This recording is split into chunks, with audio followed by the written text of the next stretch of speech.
with all of the central banks running pretty much the same or similar programs of price stability or average inflation targeting, without any of them seemingly having a quantified finish line apart from an average of 2%, which seems to be the theme at the moment. Does this mean we're likely to end up in a mad situation or an arms race scenario, both fiscally, which has been ties back to that whole the end of World War II, or even further? And I quite like the quote you had in the report from, and I'm going to say this really badly, Publilius Syrus, but a small debt produces a debtor, a large one an enemy. And to me, that's what we're looking down the barrel of at the moment. As governments generate more and more debt, does that create bigger and bigger enemies? Well, great question again.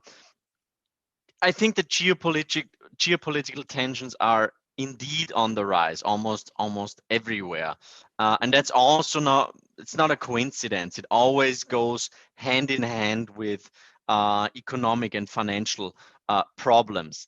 Be it the US or let's say the West, or to be more precise, the Anglo-Saxon world versus China and Russia. Be it the heating up of the culture war in many Western countries. It is clearly to be expected from my point of view that as the severe negative consequences of inflation will find their way through the economy and society, that these political tensions will be fueled even more over the next couple of months and probably years. So in Germany, for example, the sharp rise in rents has led to widespread demands to expropriate real estate companies. We're seeing that the ultra loose monetary policy increases inequality, as this is irresponsible monetary policy translates into some sort of a, let's say, a subsidy for stock and bond holders, which will give rise to populist movements, which will always, as always, put the blame on scapegoats according to their respective ideological stance. So from my point of view, many political problems that we can see at the moment have got their root cause in our monetary system. And this is always what I would like to tell people. And this is also why we say, okay, it might be a bit of a provocative title, a monetary climate change, but I think everybody is talking about the real climate change, which is obviously important, and it is something that I think everybody is cautious about and wants to change for the better.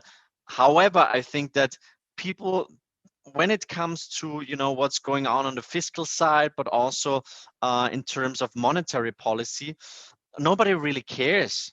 And from my point of view, those consequences for our kids, for our grandchildren, are probably as important or even more important than climate change. So this is really important for us to inform and to educate people about. And I think that this policy of really openly telling us to further devalue the purchasing power of money, that's a policy that is really I don't have diplomatic words in English, but let's say that I don't appreciate too much, because we're seeing so many consequences, and those are not, sometimes they are second or third order effects, and people cannot really connect the dots. But I think it is really crucial what's going on in this monetary climate change, and therefore this was the leitmotif of this year's In Gold We Trust report, which I think is completely apt and very accurate. It's the way, from a climate change perspective, the way we view the world has to change, and from a financial and let's say, responsibility aspect, the way we view the world needs to change. It's parallel. It's not separate items. They run in parallel together, and one will feed into the other depending on which way you're coming from. And yeah, I think the next 10 years, maybe 20 years, and we have small children, their outlook on life will be a lot different to ours, and it's up to us to make sure that we can either set them on the right path or at least give them the step up that they need to stay ahead of the curve. But yeah, no, I understand the not having a diplomatic word in English. There isn't many diplomatic words to come up with for that one.